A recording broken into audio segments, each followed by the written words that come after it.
Hello, everyone, and welcome to episode 3 of the Rewatch podcast presented by the Terrible Video Gamers Club. I'm your host for this evening, Tyler Schatz, servant of the realm. Joining me today is the one Gary Delaney. Gary the Great Bear. Delaney. And with us is also Mr. Nick Castillo. Love is the death of duty. Love is the death of You duty. said dude. Alright, so a slight change of pace for this episode of the podcast. We will only be covering one episode of Game of Thrones this time because it is the penultimate episode of Season 1, Episode 9, titled Baylor.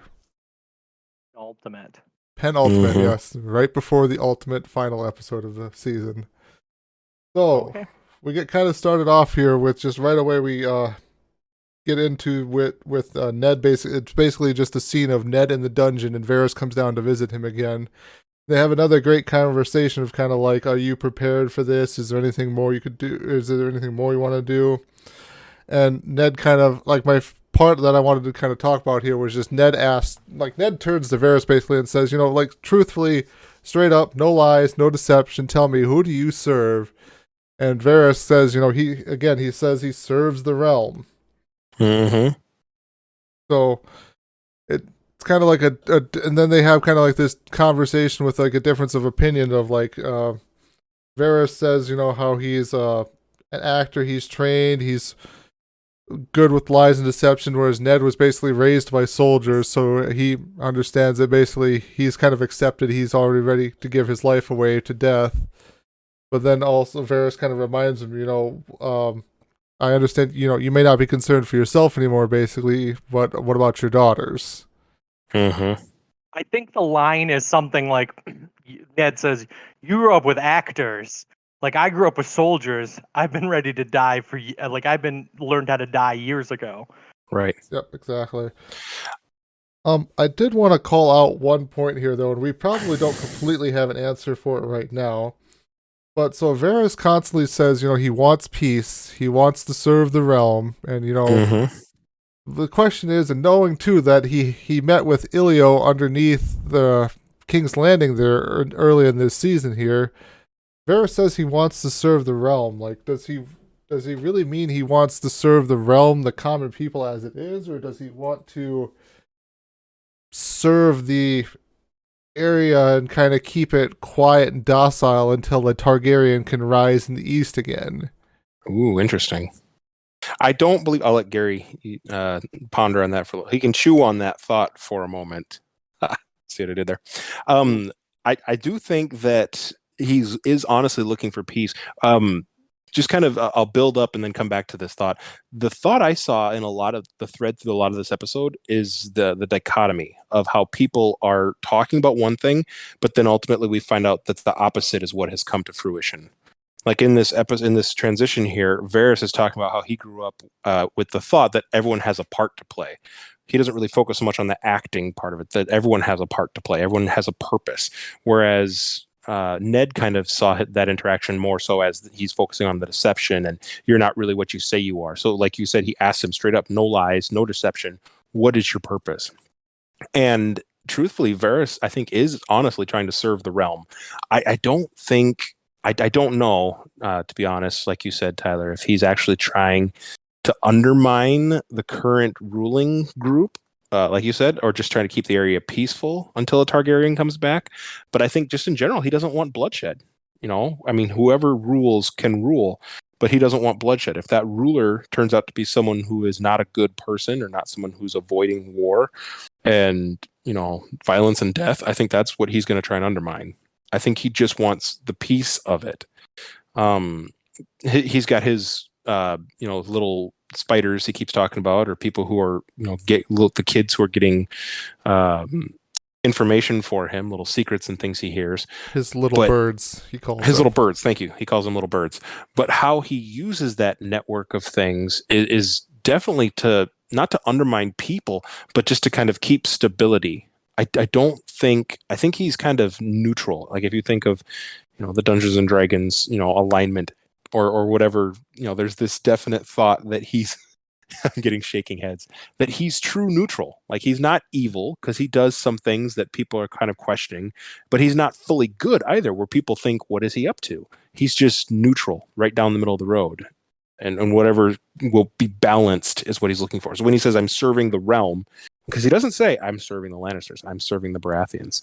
He says, I'm serving the realm. All right. Now that you've thought for long and hard, Gary, you can interject. You were saying that, what's the guy's name? Varys. Varys was maybe on the side of the Targaryens, but I would say he's definitely not, because Varys is the one who sent his little birds to kill the Targaryens, or to kill, Danny. James. Yeah. Yeah. So, But I think ultimately Varys just uses Illyrio as one more spy he has across the Narrow Sea. Someone he keeps close, and we haven't really got a real long backstory on Illyrio. So it could just be Illyrio's out for himself too. Like, he helped these kids out when they're young, hoping that, maybe small investment now, big payoff later on. Well, sure, I'm sure he takes care of the kids. But everyone just playing their own game. Like, ultimately, they're just in it to, like, Illyrio's in it to make money. Viserys is in it to make the world a better place. But I think he ultimately is probably more loyal to Robert than he is to Daenerys.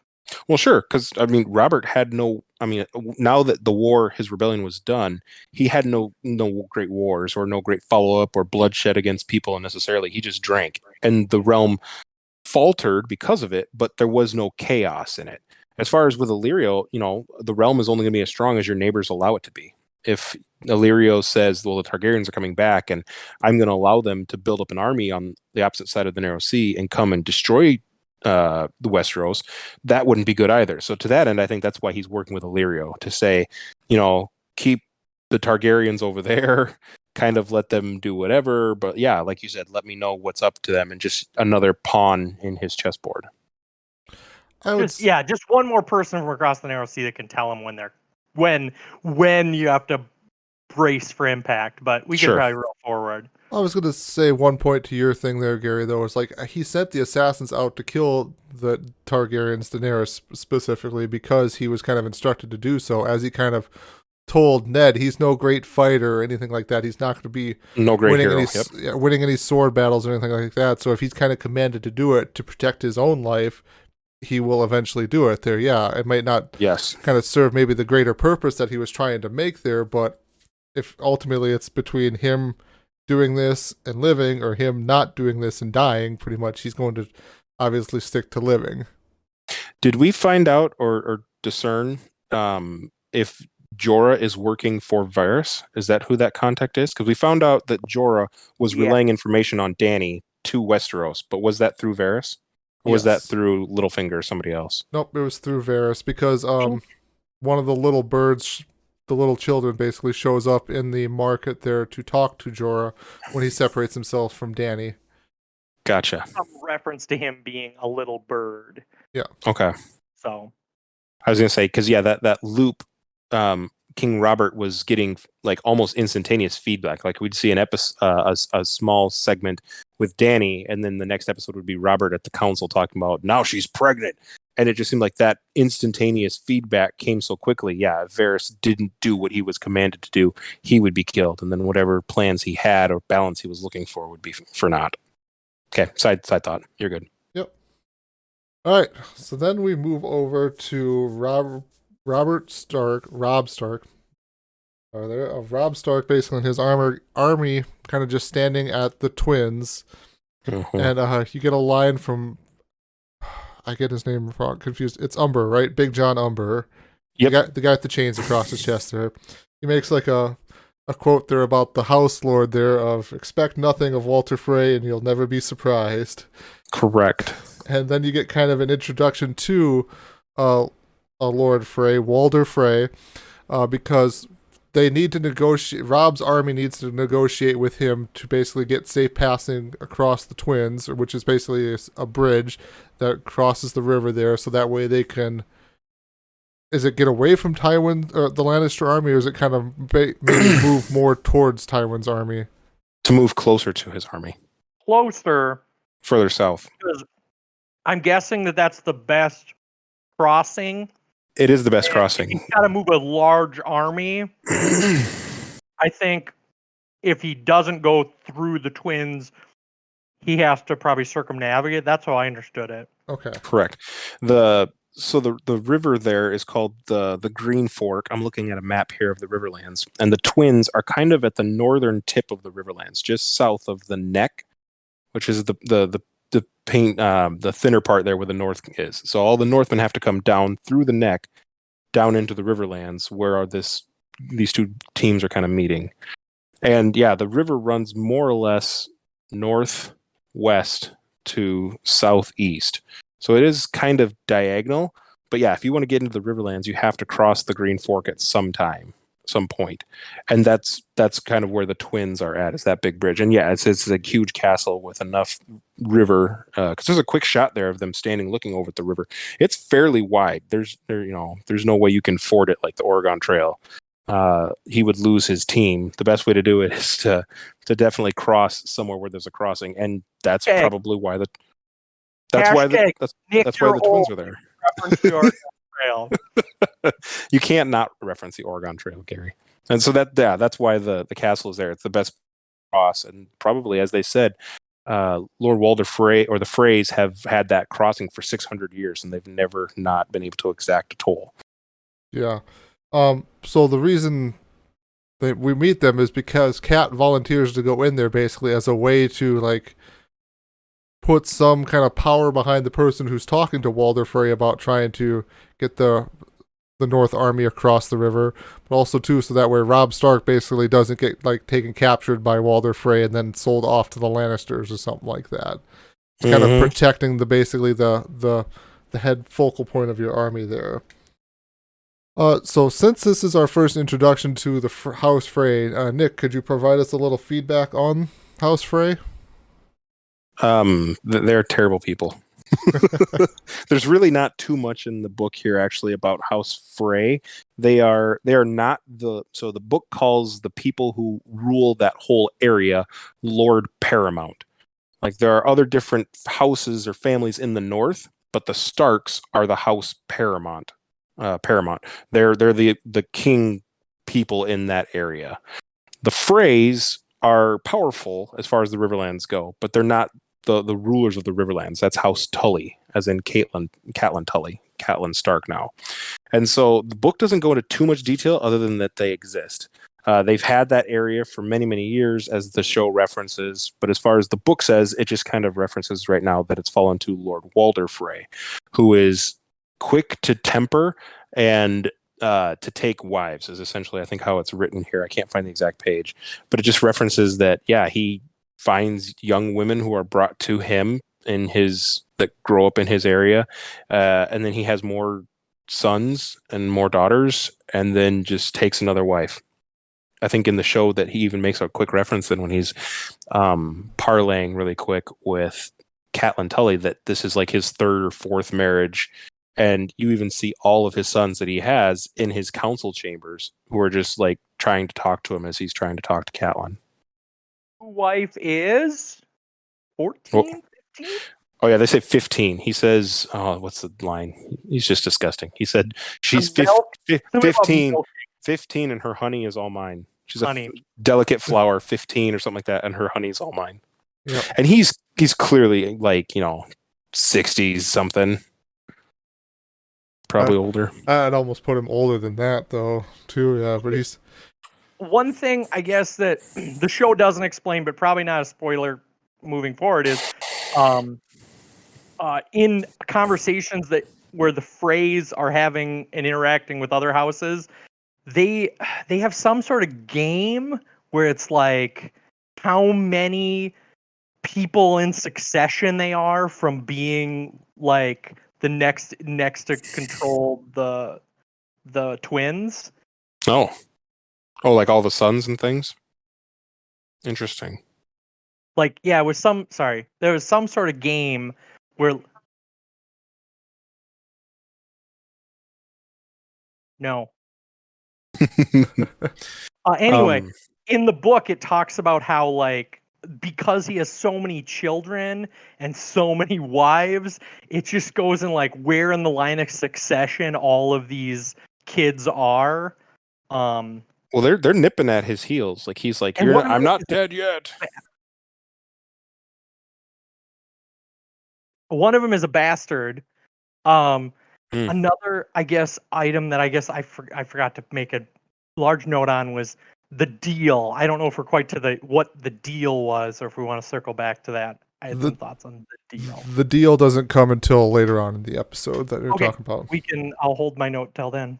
Okay. Yeah, but just clearly he's a very old, crotchety, lewd individual, and you could tell Catelyn just rolls her eyes and tries to be proper with him, but clearly he does not deserve it. Bites her tongue a lot, yeah.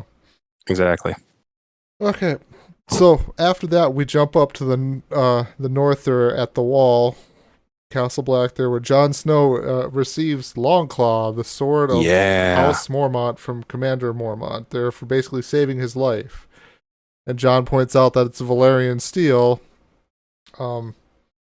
which is kind of interesting because that's the Mormont family sword. They've held it for I want to say 600 years, but that doesn't seem right. Or if it was 6 generations, but basically, Jorah Mormont gave it to his son Jorah, but then Jorah dishonored the family. So the proper thing he did before he left Westeros there was actually give the sword back. Mm-hmm. And originally it had a bear pommel at the end of it, but Jorah had I'm guessing the people at Castle Black there forge a wolf's head pommel for it. Very cool. So was maybe a history, and I don't think it'll spoil anything, is that when did Lord Mormont go to Castle Black? Was that before or after his son was dishonored? Before. I think he's been Lord Commander for some time. And then that's why when his son was dishonored, the sword went with him to Castle Black, is because he was the last remaining heir. No, backwards. The father is Lord Commander there. So then, since he went to Castle Black, he left the family heirloom sword to his son, Jorah. But then in Westeros, Jorah dishonored himself with the family, as we mentioned in an earlier episode. And so then before he was exiled out of, or left, or whatever the term is, they're out of Westeros, he left the family sword with his father. I don't know. I don't know if that's mentioned in the episodes. I don't think it's in the book here. But that he probably just left it with the family, or might have even gone up to Castle Black to say, I'm leaving, father, and I'm not coming back, and left the sword with him. Yeah. But then they kind of have a conversation there about some of the stuff going on, and Jorah says, Gior talks to him about basically, he's upset. He's like slightly upset with Jon about his kind of little feud he has going with Alistair Thorne. Again, gonna take this opportunity to say fuck Alistair Thorne. But just start taking a note of how many times you say that. This guy just completely misunderstood. Oh yes, totally. But he was actually sent to King's Landing with the hand that they found that basically resulted in them bringing the whites into Castle Black and stuff like that. Yes. And they're going to take him to King's Landing to try and talk to the people down there and saying, hey, we've got a bigger problem up here. Again, just really quick, the whole sole purpose of the Night's Watch is to protect against White Walkers and rights and the things north of the wall. So, like, this is the equivalent of them being like, all right, listen up, here's the proof that what we're doing is important and we need more backup because these things are here. We all saw this. And, yeah, hopefully the people down south get their heads out of their butts and pay attention. Yeah, so then Jon... Nick said butt. So then Jon takes the sword into like the kitchen dining hall area to kind of show his fellow brothers of the Watch there, and they all kind of like look and examine the sword. And then he sees Sam just kind of sitting at the table with his head hung low. So he sits down next to Sam and says, what's the problem, Sam? Come on, you can tell me. And Sam says how he read a message to Maester Aemon there that Robb Stark is now marching south to war. And Jon thinks he needs to be there because Jon and Robb basically were brothers growing up. Yeah. So after that, we then move over to the part where they discuss the terms of the deal, Gary, here. So I'll just kind of lay out kind of what the terms were there. So as part of the deal for allowing for Walder Frey to allow the army to cross, Robb has to take one of Walder's sons on as kind of a squire. Eventually, knighthood hopefully will be in the future for him. Arya is going to be married off to one of Walder's sons, which I'm sure she will absolutely love. And then Robb has to marry a daughter of Walder's, of his choosing there, basically. And he asked Catelyn, like, did you get a good look at any of them? And she said one was, Yeah. Not really a glowing recommendation there for brides to be. So my note on the rewatch that obviously is a little more, I don't know, it just stuck with me a little more, was like, okay, I always remembered that Robb had to take a wife, and it's kind of a punchline at the end. I was like, one of them isn't that ugly, but it's kind of glossed over. Like, oh yeah, Arya is going to marry, and it was like Frey, so I don't know if that's. I'm guessing that she would marry the first in line of succession. Well, I'm sure that's what Catelyn would want, because then her daughter would be closer to being a lordess or something. Yeah, but that made me kind of rewind to an earlier conversation I think Ned and Arya had. Where like, well, someday you'll be you'll marry Little lady. a That's it. Yeah. and you'll bring him lots of children. And I was just like, oh. So then the ultimate goal is that Arya Stark would be the lord of the the lady of the twins. I'm just like, ooh, that's rough. Yeah. A lot of times these marriages in medieval history were simply to broker peace or barter in treaties with other rich families. The Lannisters and the Baratheons, when you get Robb and Cersei, and the Robert, before he passed away, and the first episode says, I have a son, meaning Joffrey, you have a daughter, to Ned Stark, let's get them married. And just that's how it was done. It's just, yeah, we have a daughter, I have a son, and they're only for that purpose.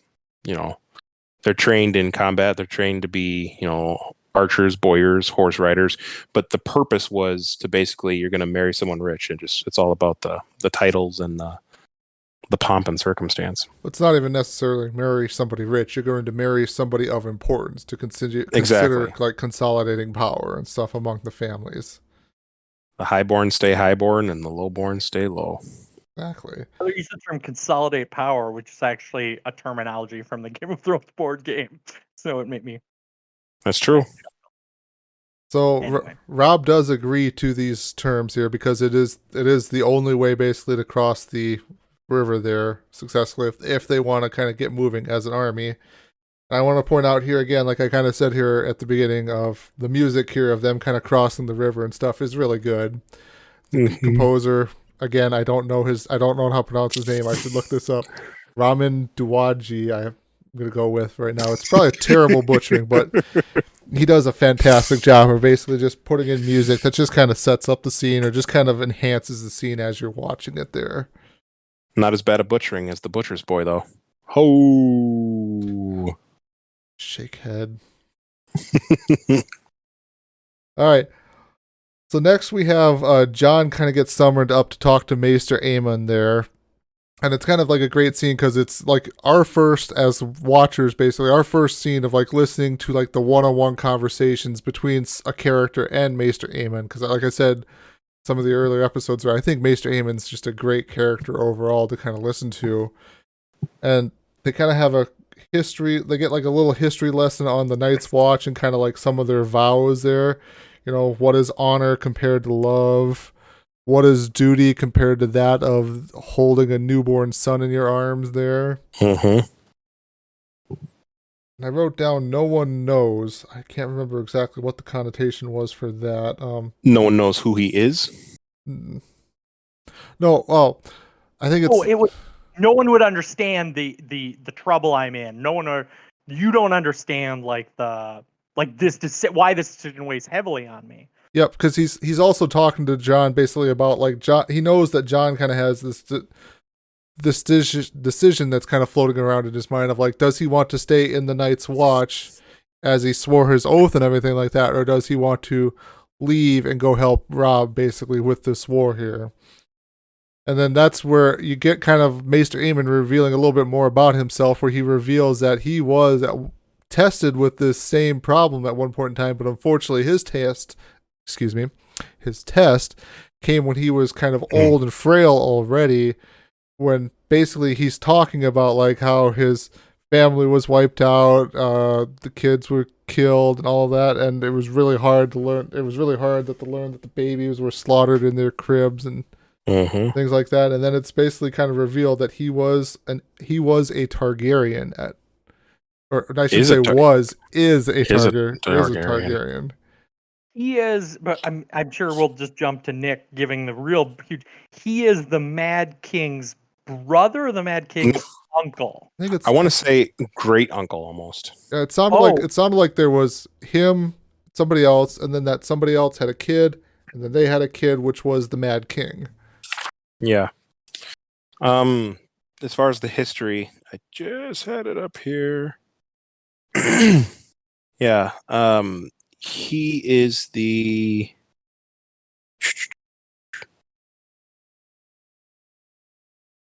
Tyler's gonna. He would be like the great uncle, because it's not direct. He was brothers to Aegon the Fourth, Aegon the Unlikely, and Aegon the Fourth had Jaehaerys, and Jaehaerys had Aerys and Rhaella. So yeah, he would. Oh dang, that's actually like grandfather. Is that how it goes? Great is great uncle. Great is one uncle one removed, or is that like uncle second removed or something? Your grandfather's brother is your great uncle. Yep. Okay, there you go. Yeah, he was the Mad King's great uncle. Yep. That was really interesting, like especially on a rewatch. Just understand, and you guys are saying great uncle. I just assumed he was like the Mad King's uncle. So like Daenerys was like 2 generations below him, but now you guys just confirmed she's 4th. So when this is happening, like 3 generations below him was dying, and he's just like, I'm too old for this shit. Yeah, well, like Tyler just mentioned, he's old and frail. It's interesting. It's like his line or what he's left behind. One of my favorite quotes is always, be wary of an old man in a world where young men die quick or something. I just butchered that, but like, yeah, beware of an old man in a world. Be wary of an old man in a profession. That's what it usually is, in a profession where people die young. It's like he's old and wise because he's managed to not die young. He knows some stuff. He's wise beyond his years. And I think that's part of the intrigue, like Tyler said, that makes him such a great character, is we're seeing Robb Stark and Joffrey Baratheon and even Robert Baratheon, who's, like this great warrior. But they're all relatively young people. Jon Snow is sort of seeming like he's going to kind of be set up to be Jeor Mormont's right-hand man with Longclaw and everything, but he's still a young man, whereas Aemon has seen much of the world and what was the Targaryen dynasty. And yeah, so he has a lot to talk about when he says that I'm not going to tell you to go north or to stay here. You have to make your own choices in life.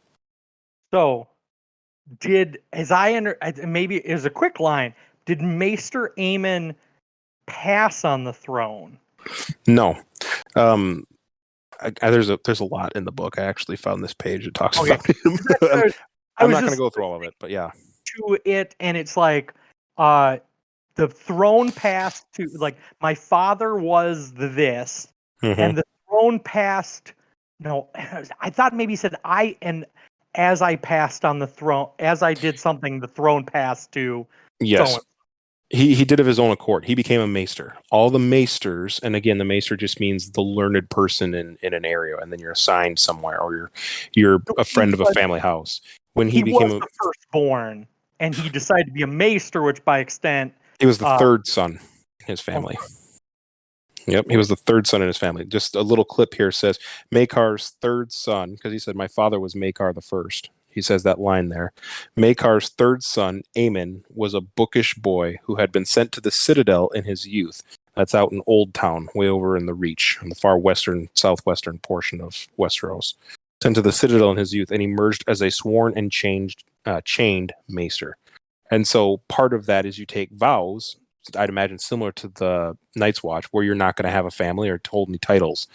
And just, the way the Targaryens all died early or had some war they fought, his line of succession did come up, but since he was a chained maester, he couldn't. And so that would be that line you just said, Gary, where it passed by his own acceptance or disavowment that I passed on this, and it went to somebody else, and instead to his younger brother, Aegon the Fourth.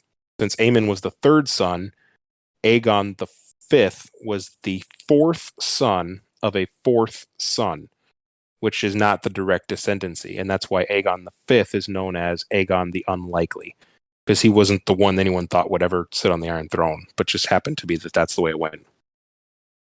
So when Aemon left his house, they were still in good power. Yes. Timeline-wise, was that before or after the dragons all died? The dragons at that time had probably dwindled down to just the size of small house cats. They were not very powerful. It was mostly just that they were the ruling dynasty of Targaryens, not because they had the dragon. There's just the prestige, more so the dynasty name.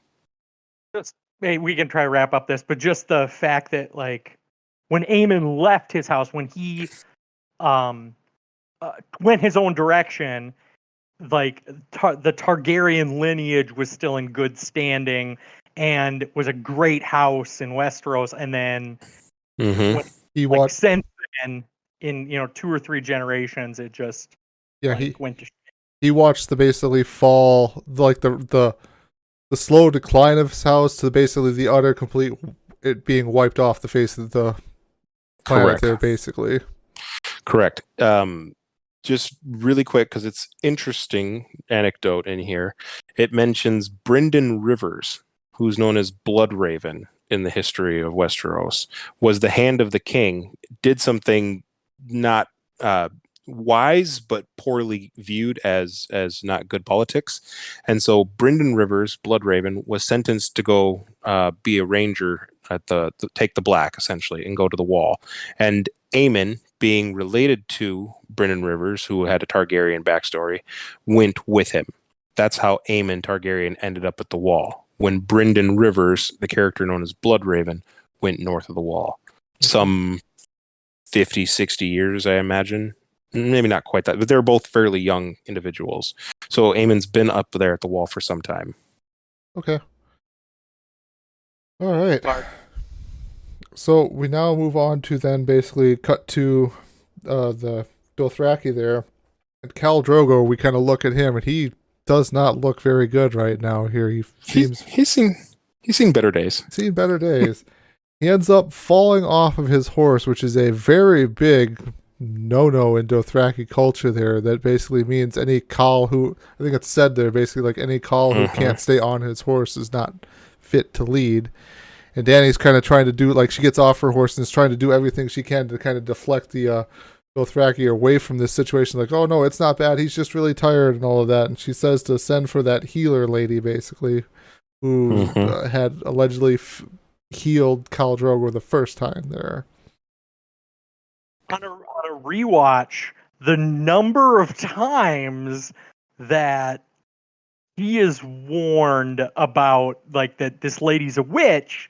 On the first watch, you're like, oh well, these are just fucking barbarians. Like, they'd call any sort of intelligent thought a witch.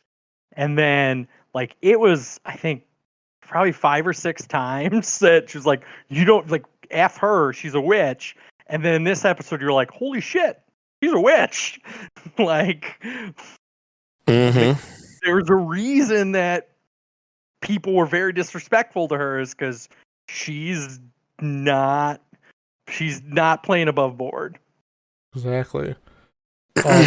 So then we get a small cut basically back to Tyrion in his father's camp there, where he joins the council table there basically to learn what the plans are for attack, and he finds out that him and his hill tribe are part of the vanguard, or the front lines of the upcoming attack there. Mm-hmm. Which Tyrion is very displeased to find out, because it's kind of like another showing of like how much his father really likes his son Tyrion.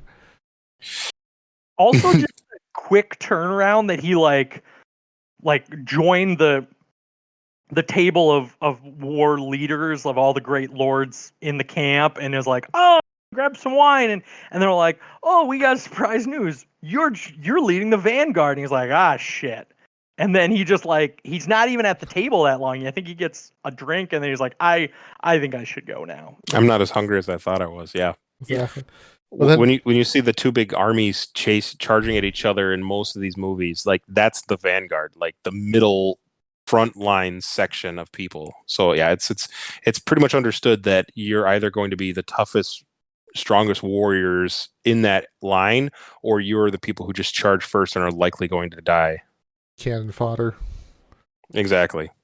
But then Tyrion basically makes his way back to his tent, where he finds Bronn and this lady, who we come to find out her name is Shay. And other than basically saying she's just straight up a prostitute there or whatever, she's just a lady of the night kind of in the camp with all of these soldiers. Bronn says he took her from some guy 3 tents down or something like that, who probably won't be very happy to find that out. Yep. Then is it implied that maybe he that Bronn killed that guy or knocked him out? Implied that I think Bronn did something to get the lady's services taken from that guy.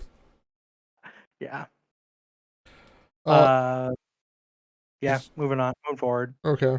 So then we just kind of cut back to then the Dothraki there, where there's, Doesn't I'm trying to think here. Sorry, my notes are not as good as they usually are. Isn't this where he says, what do you want from me? And he says, I want you to love me like you'll never, like it's my last night on Earth. Yeah, all that conversation. Like last night on Earth. I know. I was trying to not be so crude, but yes. And she says, what do you get from me? And he says, safety and all the more gold than you could spend in 1,000 lifetimes.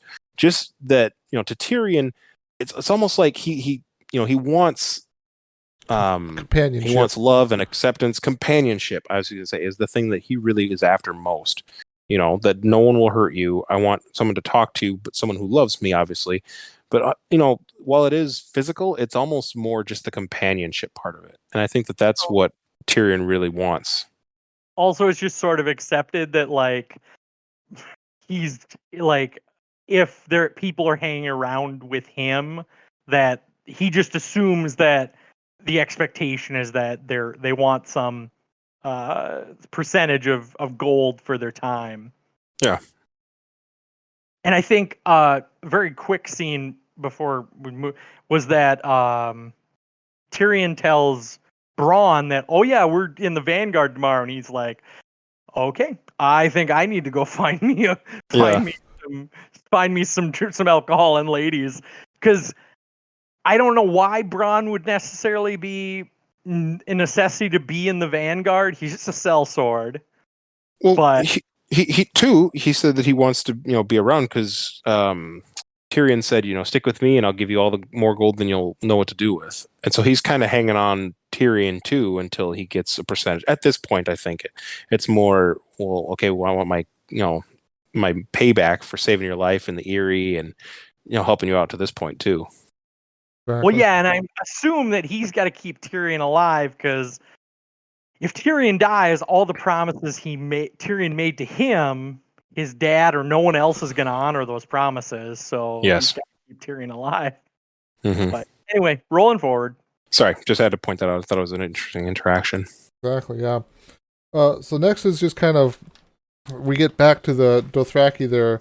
So I want to pose a question here first, and then we're going to kind of go through the scene, and then we'll talk about that question a little bit more here too. So the question I want to pose first is, do you think that the healer was actually trying to heal the wound there, or was she basically, did she make it worse pretty much with what she did to it?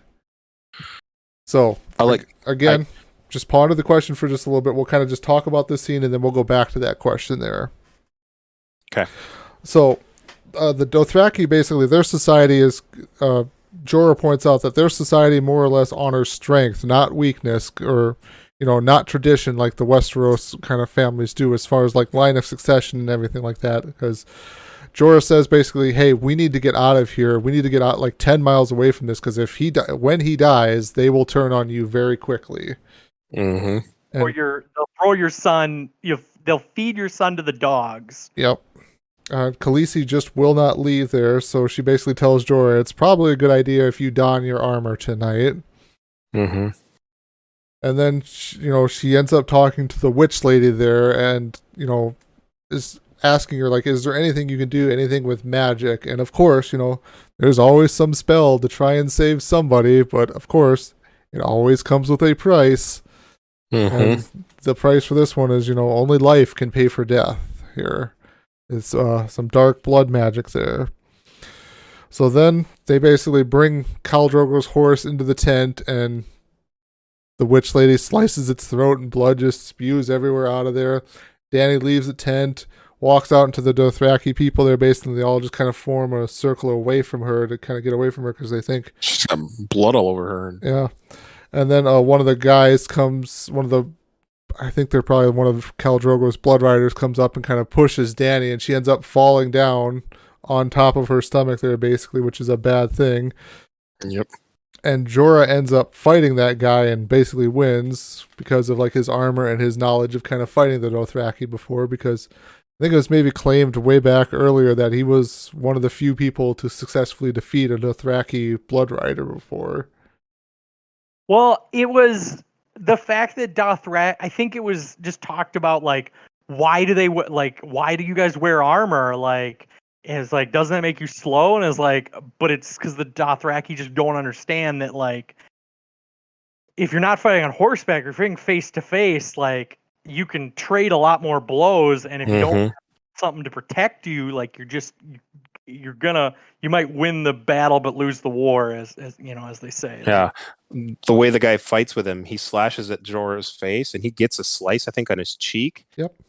Going for his head. But then just the way, the Dothraki are trained, he takes a swipe at Jorah's side, which is covered in plate mail, and it doesn't do anything. And I think he basically Jorah, grabs, pinches it. Yep. Locks it around his body. Yeah, and the guy's face is like surprised, like, that didn't hurt you, and he's just like, no, you're screwed, and slices right across his face. So yeah, it's just the style. Yeah, a sword to the side isn't really going to do much, especially if somebody's wearing armor. But then basically Dany kind of feels like the baby is getting ready to come now because of this accident she has. And one of Dany's kind of male servants guys there says, we should take her to the healer witch lady, or she knows, I've heard her muttering basically she knows how to save him. And then Dany is picked up basically by Jorah, and they're walked back into the tent, which is kind of an ominous thing too, because as Dany was leaving the tent, basically the witch lady said, what did you say? The dead will dance here tonight. The dead will dance here, and make sure nobody basically comes back in. Right, which whatever she's doing is against what Dany's about to do coming back into the tent, so there might be some demonic bad stuff going on there too. There's like shrieking. Like, I was watching that with captions just because there was chaos at my house, and the captions are just like demonic shrieking over and over again in the background. So it's clearly not just like, ooh, eerie, ominous noise. There is some weird blood magic stuff going on in that tent with that witch lady, Khal Drogo's probably corpse at this point, and the horse's spirit. So exactly. All right, so I want to circle now back to that question that I posed to us before we started talking about this scene here of, do we think the healer lady, aka the witch lady, did she, doing whatever she did she make the problem worse, or did it just kind of naturally get worse on its own? Nick can start. I don't know what you're doing. On my screen, you're down here. Oh, gotcha. I think that she was doing it with the intent to make the call sick. I don't think she was doing it to be helpful. Obviously this is a fictitious world and it's not our world, but in our world, even very primitive, tribes that we would consider more barbarian, more indigenous, know how to treat and heal a wound. When he got the wound across his chest, it was a small scrape, essentially, from a sword. I would imagine Khal Drogo being a Khal, he's had many scrapes in his life, so it's nothing too bad. He even says and looks at it and he goes, it's a scratch, But then... Fly bite or something like that. Yeah. But yet after the lady, because we don't actually see her try to treat his wound, she just does something, and the next time we see him, he's feeling the effects of it being seriously infected. And so I think that absolutely she probably did something with the intent to make it infected, with the intent to make it worse. Did she intend to kill him? That I don't know at this point. We'll see here, because I think that whatever comes out of the tent will be a bit more revealing.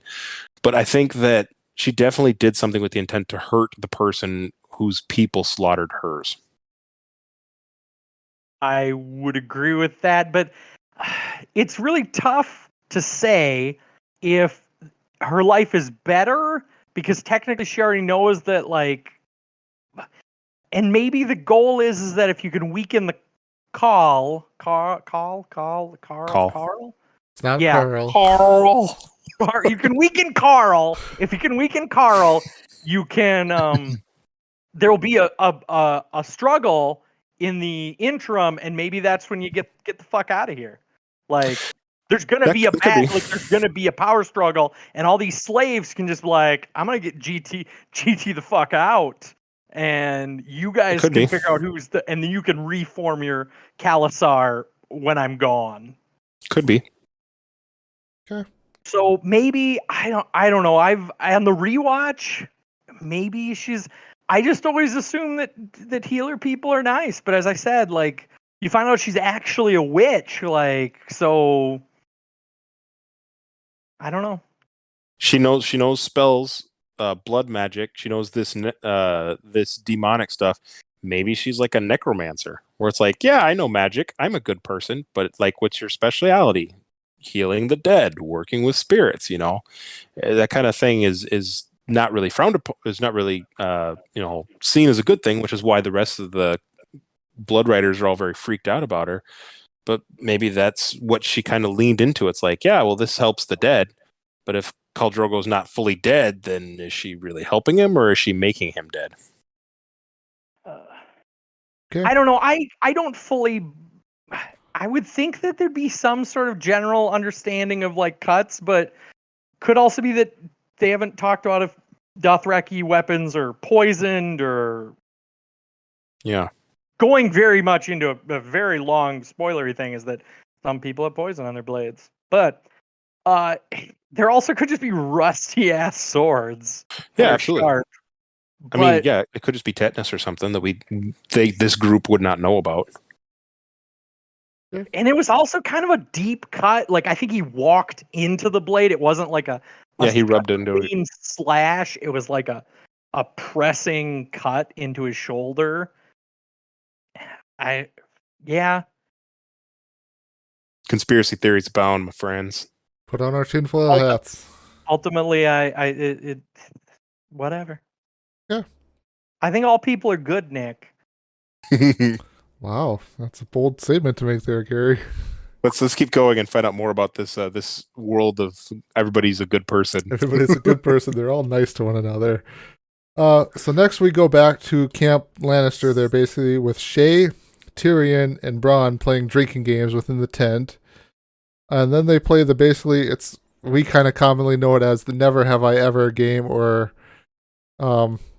Truth or Drink, or something like that, I guess. Basically, it's Tyrion says he's such an excellent judge of character that he could sit there, look at somebody, and ask them a question, and more than likely be right about his assumption there. Yeah. So basically the game is played where if Tyrion's right, they drink. If Tyrion's wrong, Tyrion drinks. So we learn a couple of interesting points about Bronn there. It was he He's been north of the wall. His first kill was a woman. Yeah, she swung an axe at him. Yeah, exactly. And then we come to find out that when Tyrion tries to turn it to Shay, who really does not want to play this game, he is apparently so wrong about his thoughts on Shay of like who she is and everything like that. Now, whether she was being completely honest there with him or not, I don't really know. She's definitely like I think I mentioned this, she's a little later, she's definitely a like sarcastic and quick-witted person there to kind of somewhat match tit for tat with Tyrion there with their minds. But obviously Very like, much. Tyrion is definitely the more knowledgeable person about the world and everything like that, but she's got a little bit more, it seems like, the streetwise common sense almost somewhat to go along with her. Mm-hmm. But then we get Tyrion's telling of probably the tied for saddest story so far in the Game of Thrones universe. There were what's it tie with Sam's story there, basically, where we learn why Sam was up at north of the wall. Yeah. I don't know. I would say this deception from the Lannister family is worse than Sam's. I don't know. Having a father basically say, like, if you don't denounce your claim to the family lands or I'm going to kill you, is kind of a bigger deal than, you know, oh, hey, I was tricked into marriage, or I was, well, Tyrion took it too far, I think, but it was just, oh, I fell in love with, no, Tyrion took it too far because he fell in love, so he was thinking basically with the wrong part of his body, ended up marrying her, and then made the situation a lot worse when it found out who she really was. He was young and he was drunk. And yep. So basically, agree to disagree. So basically, the story goes that Tyrion and Jaime were riding down a road one day, and this lady comes stumbling out of the woods, kind of clothes ripped up a bit, and then two men chasing after her. Jaime chases after these two people, and Tyrion goes to kind of comfort this gal, and they end up going to the closest inn and eating 3 chickens, finishing off a flagon of wine or whiskey or something like that, and they end up kind of falling, like sleeping together then that day. Mm-hmm. And then they wake up the next day and kind of go get a septum drunk and kind of convince the septum to basically marry them too. Because Tyrion was so in love with this lady here, he thought she was everything. Yep. So then the septum sobers up and tells Tyrion's father, Tywin, and then it is revealed by Tywin that this was all kind of a ruse by Jaime there, basically, to get Tyrion laid for his first time. And then as kind of a, I don't want to say punishment, but just like a sick. Sick is probably the only thing I could probably think of for it. Tywin basically punishes parenting. Parenting. Yes, this is what all parents should do. Drive home the point to Tyrion that, like, it wasn't like just a ha-ha, like, but she might really have feelings for me. It's like, no, we're gonna run this horse through the mill a couple more times until you realize, like, she's just in it for the money, bro. Yeah, so Tywin basically gives, air quotes, Tyrion's wife a silver coin for every guard that she sleeps with, or, you know, takes care of basically during that day. And yeah, Tyrion basically said she had so much silver by the end of it that it was just falling out of her hands as she was walking. That's just, and made him watch. And made him watch. Yep, they went into the barracks to make him watch too. You know what? He's Tywin, son of whatever the fuck. He's the Warden of the West. Warden of the West, Lord Paramount of the Westerlands. And he understands that Tyrion's like a liability. He's gotta whip him to shape. This is parenting, motherfucker. Like, again, when Tyrion was born, he tore his mother, and essentially his son killed his wife. Clearly not his son's fault. But there's a big part of Tywin Lannister, the dad, who despises Tyrion. He's his son because he was born of him. And for that reason, he's a Lannister, and he will always protect Lannister, his kids, because, like he said when we first met him, well, soon I'll be dead, and it'll just be you and your brother and your sister. What's the family lives on. The family commands respect, and that's what he looks after. But Tyrion Lannister is the name, and that's who he wants to command respect and be someone of importance and renown. But as Tywin's son, Tyrion, he despises him. And this story really drove that home for me. I talked about in the beginning of this recording the back and forth play on the scenarios, how trying to get the names right, how the son... You were trying to say duality. Duality, yeah. Dichotomy, duality. Tyrion, the son, kind of starts off the game saying he's such a good character, he can read people, and it's so hard to really kind of get to him. But clearly this is like, he just breaks down, and he starts this story saying it's not a pleasant story, and he's like standing up to walk away, like he doesn't want to tell it. But I was watching the physicality of Peter Dinklage as he was telling the story, and by the end he's like leaning against a pole, sitting down, his head's tilted low, just defeated, rethinking of this horrific story of his childhood. Because both Shay and Bronn know that there's a story about his, wife, but it's just really just a short, like, kind of jab that, the Lannister soldiers can give. But also, like, earlier on in the episode, kind of talking about, like, Tyrion's going to be in the vanguard. Like, it sort of maybe is getting the point that maybe Tywin would be okay if Tyrion died, but he needs to die in, like, a way of honor. Sure. Like, yeah. Well, he doesn't need to, like, die as a drunk in a brothel. Like, he needs to die a lordly death. Sure. But as for the value of how he dies or when, like, there's no, like, what do you want to say? Protective. There's no protective nature to the person. It's a protective nature to the title and the absolutely honor. The family. Anyway, absolutely. I forget the adjective that Tywin says to Tyrion says, but he looks right at his father. He's like, "Isn't there less obvious ways to kill me?" When he's at that table with the lords. Yeah, I forget it's exactly. Like, it's clear. Yeah, you want me to be in the vanguard? And he's like blown away. He's like, clearly I'm not fit for the vanguard. Isn't there less obvious ways to kill me? Yeah, he that's basically a paraphrase line of what he says, but yeah, he basically tries to imply, like, I understand, this is kind of like spelling certain doom for me. Mm-hmm. You want to roll forward to the next morning? But yeah, then Tyrion's awakened the next morning there, basically, and it's like the battle is getting ready to start. The Starks have apparently, the Northern Army has basically made it closer to them than they thought in the night. Mm-hmm. And so Tyrion's getting basically dressed in his armor and everything, and he comes out and he asks Bronn, do you have any, like, suggestions for me or tips, whatever? And he says, stay low. My squire. You don't have a squire. Oh, yeah. Tyrion asked Bronn to fetch his squire. He's like, you don't have a squire. But then help him get all his armor on and ready to go. But then I like that Tyrion gives, like, a nice rallying cry to his tribesmen there, basically, and pumps them all up, and then they take off charging, and then Tyrion gets kind of, like, lost in the shuffle, kind of compacted, and he, like, turns and looks, and then just gets smacked with a warhammer, basically, in the face, and dropped down, knocked him unconscious for the battle there. By accident. I don't think they meant it. Yeah, it wasn't on purpose. It was by accident, but, like, it was kind of funny. He gets taken out of the battle, basically, through this just sheer dumb luck. Mm-hmm.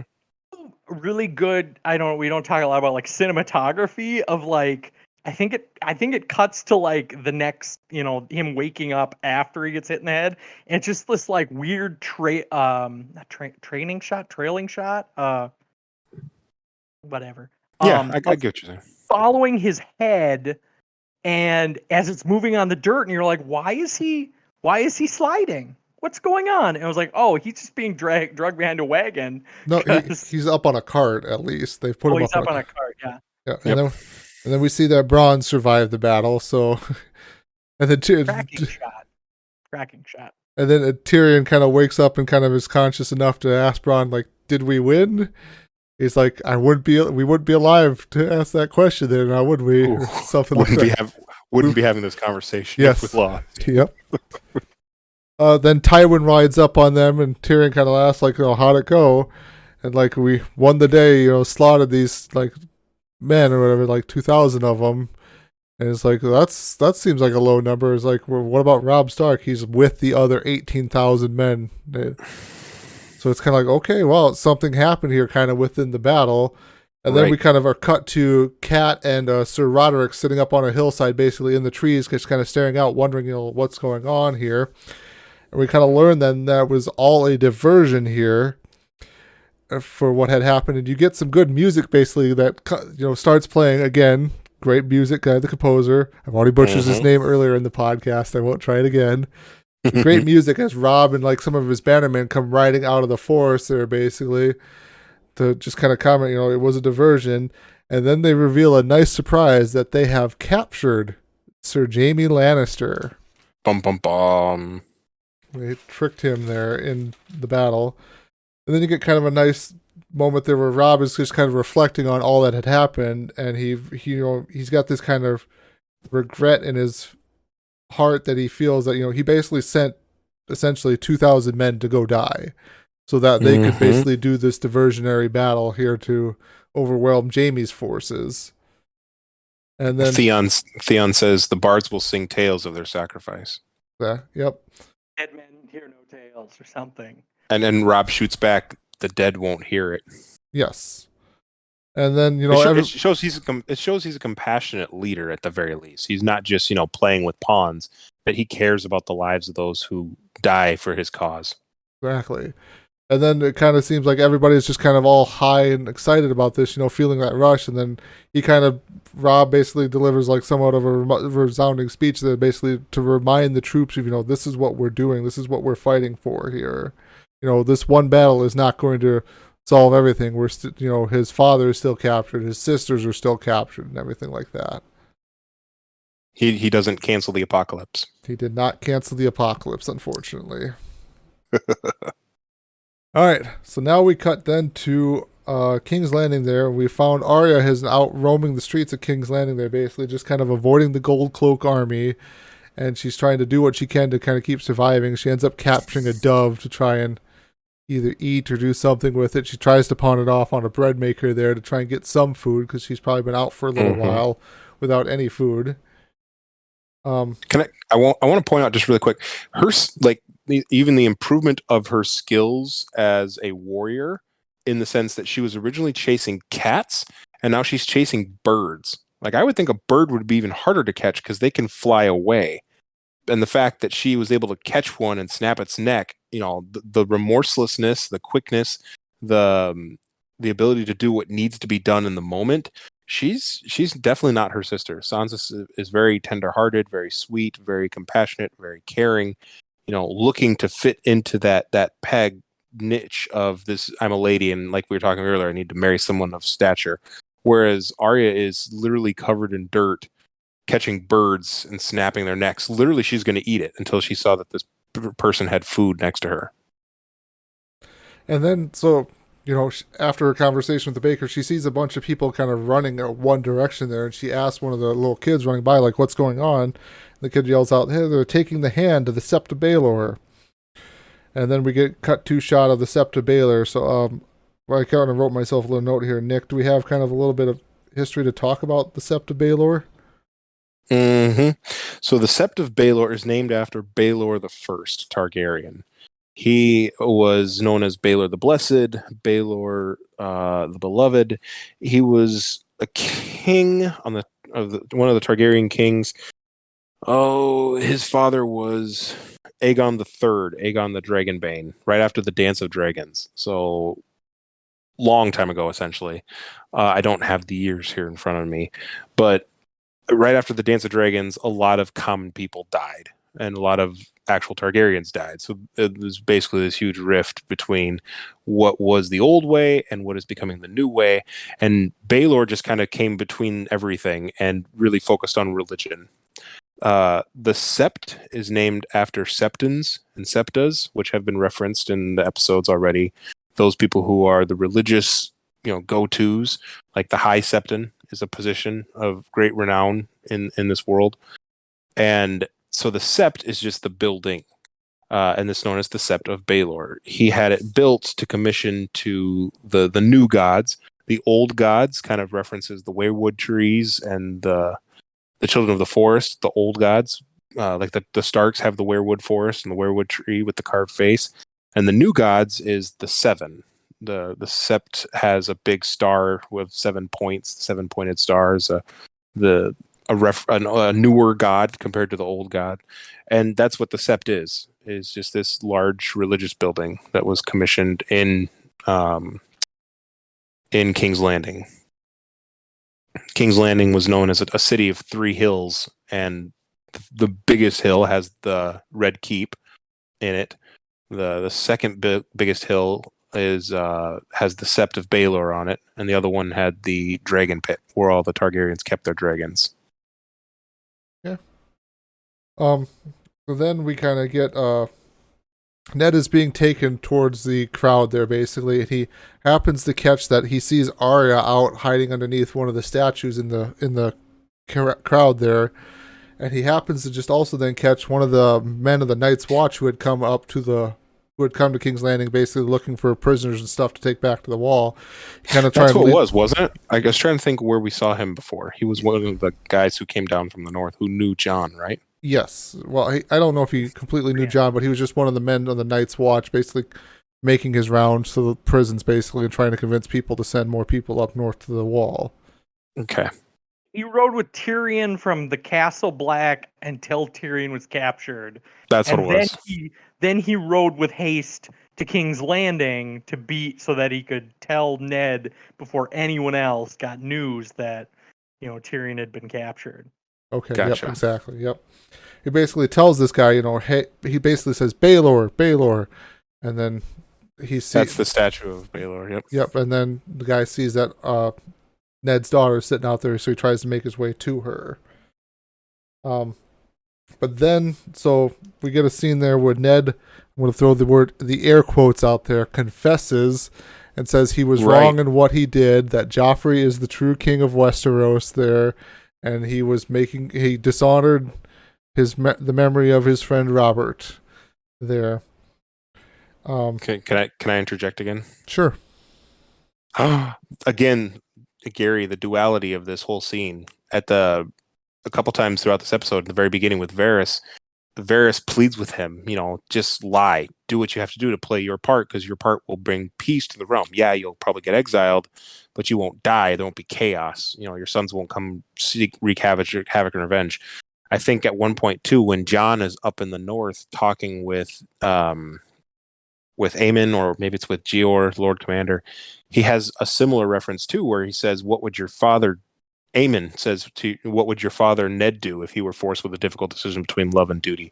And Jon says he would do the right thing. And he says, well, your father is 1 in 10,000. That's the rare case. Most men would break right away and do the love or do the duty. And at the end, that is the duality in this scenario, is that up to this point, Ned has always done what the good soldier would do, what the honorable thing should be done. Because he says, I made my peace with death a while ago. But it's like you said, when he mentions your daughter's life, is that a precious thing to you? Love is the death of duty. He breaks from being a soldier, and that's when he cracks. In order to try and save his daughters, Ned finally, like you said, air quotes, confesses, because he thinks it will save not himself, maybe he hopes himself, but it's what his daughter's life that he's worried about. Okay, first of all, Tyrion's confession, much better. Second, I would say that maybe just Nick referenced back to the earlier conversation with Varys, and maybe just the realization that, it just took Ned some time to kind of absorb that information. So Varys did what was best for the realm, which is that he gave Ned the hard facts of this is what you need to do. Yeah. I understand it's not going to be easy for you, but this is what you got to do. And it maybe shows how much that even though Ned disagrees with Varys, he understood that Varys is wise. He didn't get to where he was at by making the wrong moves. Right. That's all I had on that. So then after Ned's confession there, basically it's kind of Maester Pycelle talks for a little bit there about mercy and Baelor kind of being a wise man of forgiving people. And then they turn it over to Joffrey, and Joffrey, being the little shit that he is, pretty much there, says, no, mercy is for the women there, basically. Treason needs to be dealt with swift punishment there, and he asks for Ilan Payne, basically, to behead. He wants Ned's head, basically, to behead him. Bring me his head, yep. And Sir Ilan Payne ends up beheading Ned with his own sword, ice. The gigantic... I was going to say that. Like, I caught that it was ice, and do you think that was intentional or just happened to be the weapon that was on hand? Probably a little intentional there. It was his sword. Although well, it's weird that Ned took that sword with him all the way down to King's Landing. That is interesting. There's a point there that Joffrey considers mercy, but doesn't. Like, he has the choice there. Like, the way you feel about Sir Alistair Thorne is how I feel about Joffrey. And this moment, both the first time I saw it, kind of took my breath away, and I really thought, okay, Joffrey's just a terrible person. But this time, too, rewatching it, like, there's little hints that he's just a terrible person and has this darker tendency to lean towards the negative. Like, this really seals it for me that Joffrey is the antagonist of this series at this point. There's a lot of different characters that are trying to get their own arcs and their own story and their own goals to come to fruition, but Joffrey is just the person who wants to watch the world burn. Kind of just an agent of chaos there, almost. An agent of chaos, exactly. Because like you said, Maester Pycelle says that he'll be okay. Like, Joffrey turns and looks at Sansa, he looks at his mother, and everyone says, okay, that's good. We'll let him go and take the black. And, a subdued wolf. There's even a line, I forget who says it in this episode, where a subdued wolf is better than a dead one. And you can see that he thinks about it for a second and decides, no, I want to assert that I'm the toughest, baddest, whatever, and I just don't like Ned because he said mean things to me. And turns and says, I want his head. And you can see everyone else up on that pedestal say this is not a good idea. Sansa's in tears, and Cersei even, who knows Ned, knows what she does with her brother, is saying, this is madness, stop this. And everyone knows this is not the right move. This is only going to lead to chaos. And what happens. Go ahead, Gary. Okay, my question. So, everyone's been really hard on my boy, Joffrey. He's your boy? He's got my heart.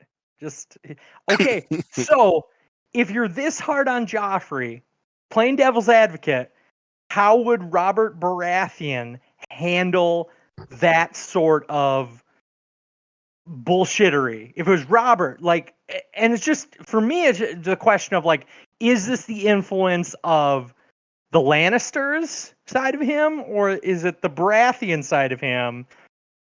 Because Robert was very much without honor, I'm the fucking king. Whereas the Lannisters would very much try to play this, play the game of politics. I think it's definitely a Robert Baratheon move. The brashiness. He is a little bit immature, but I think that what he focuses there, what he diluted down to the single thing is that he did what the warrior would do. He didn't do what the politician would do. Again, with what we know thus far in the story, there is no Baratheon in Joffrey. So I don't know that. I think the brashiness he definitely could say comes from what he thinks his father would do. But the go for the throat move quite literally comes from the lion. Go for the jugular is the Lannister move. And so he sees this not as I could use this as a puppet which is kind of what the rest of the Lannisters would do, I think, at this point in the story. But he sees go for the throat not as like aha, pin, play cat and mouse. He sees it as I can wipe Ned right off the board.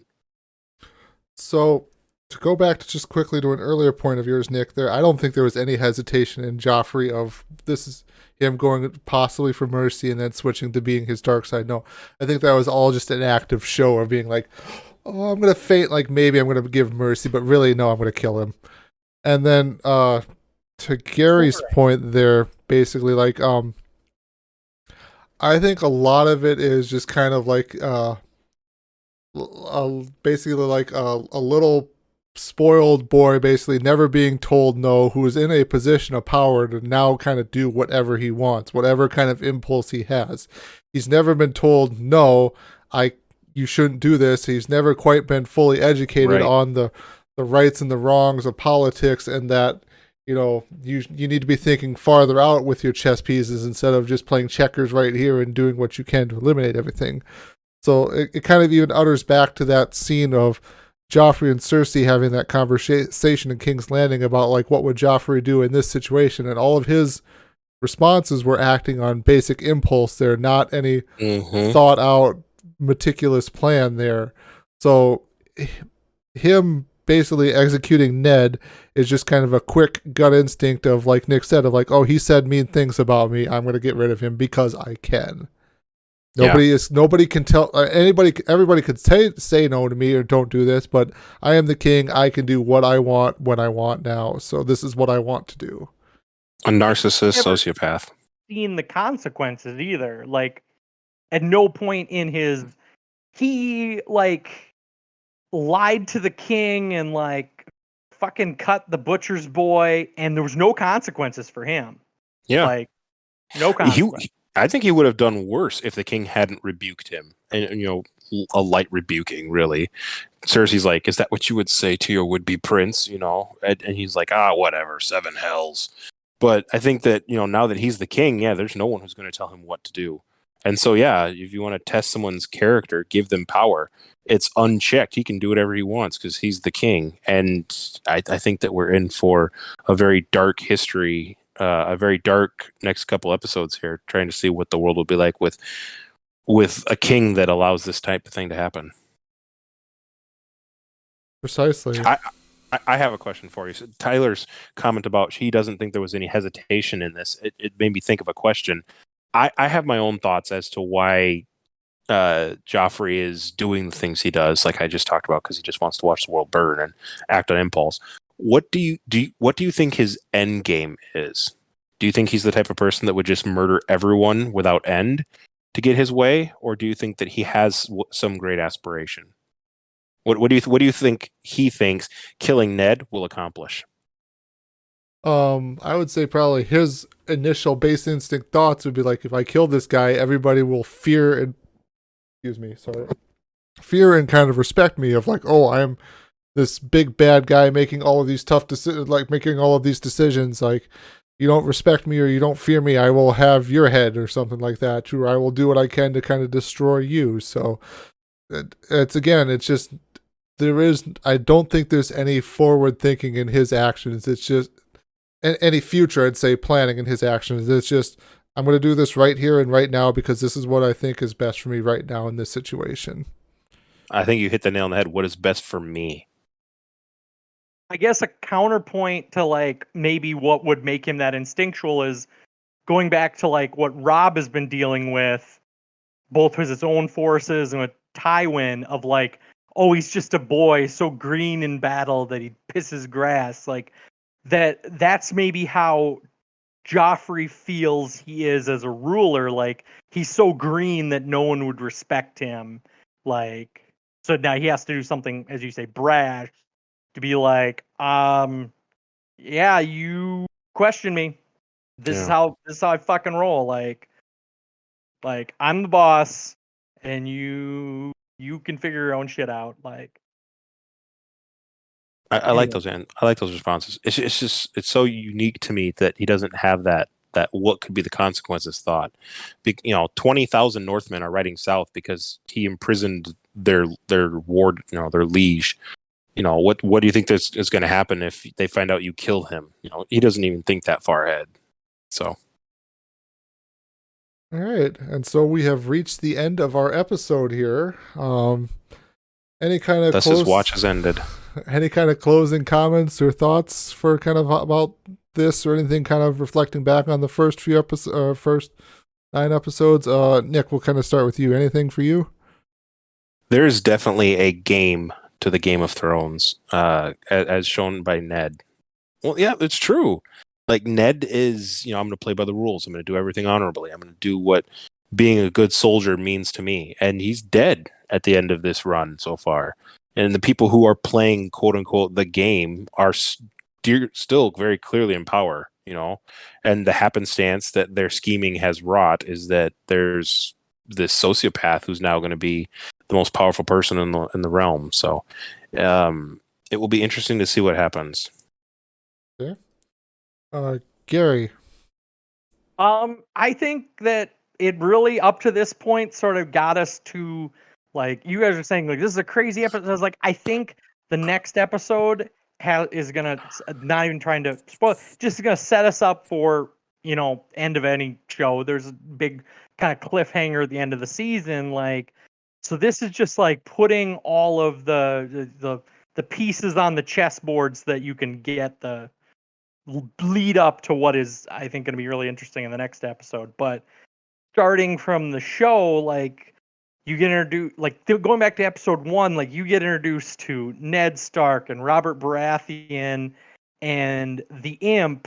But did you really foresee that this is where they were going to end up? Like it just kind of taking out the middle and thinking, like, how did we get here? And just how much the story wove. There's a lot that these characters don't know about each other. I would kind of say here, just kind of for me, to use a different analogy that I was thinking of when Gary was talking there, of like, this is more of like setting up kindling for the eventual fire that is to kind of come throughout Westeros there. Of how it's kind of like slowly moving pieces now basically into play of like, well, something is going to happen here. There's something that is going to set off this basically kindling of Westeros there, basically, and just kind of engulf it in the flame of wars. And as we may come to find out, this might have been the spark that basically starts the war there. This is the Bran Ferdinand's moment that starts the war. Mm-hmm. And then 1.2, I'm just going to mention this briefly, and we're going to talk about this more, I think, with our next episode, is just the naiveness of everybody kind of within the world so far that we've kind of been introduced to, like Ned being naive to how things actually work in King's Landing, or how things actually work in the political space there. Sansa being naive to kind of just how... She's really naive. How things kind of are, like there's the hidden background to kind of everything going on there too. Just a lot of characters not being kind of fully aware of what's really going on around them. So yeah. Just the that the people who are starting to kind of come to the forefront weren't necessarily around during Robert's Rebellion. Like, so the people who know what war is, are like Tywin Lannister, or like the Lannisters have, and then Jaime Lannister was a Kingsguard, so they just have a lot more knowledge of how the last Robert's Rebellion affected the pieces on the board. Whereas, like, now Robb is leading the North, and Joffrey's the king of the seven, Lord of the Seven Kingdoms, but they don't know what actual war looks like. Yes. Right. All right. Well, that'll do it for us here at the Got Rewatch podcast group here.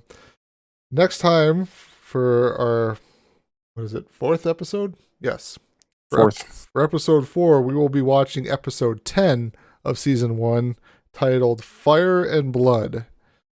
Fire and Blood. See? Everything's perfectly fine. Totally. non-ominous title or anything like that. Nothing big is going to happen at all. It's really just everybody's going to hug it out basically here. Date night. Date night. Yep. All right. Well, thank you everyone for tuning in and listening. We will see you next time. See ya. See you next time.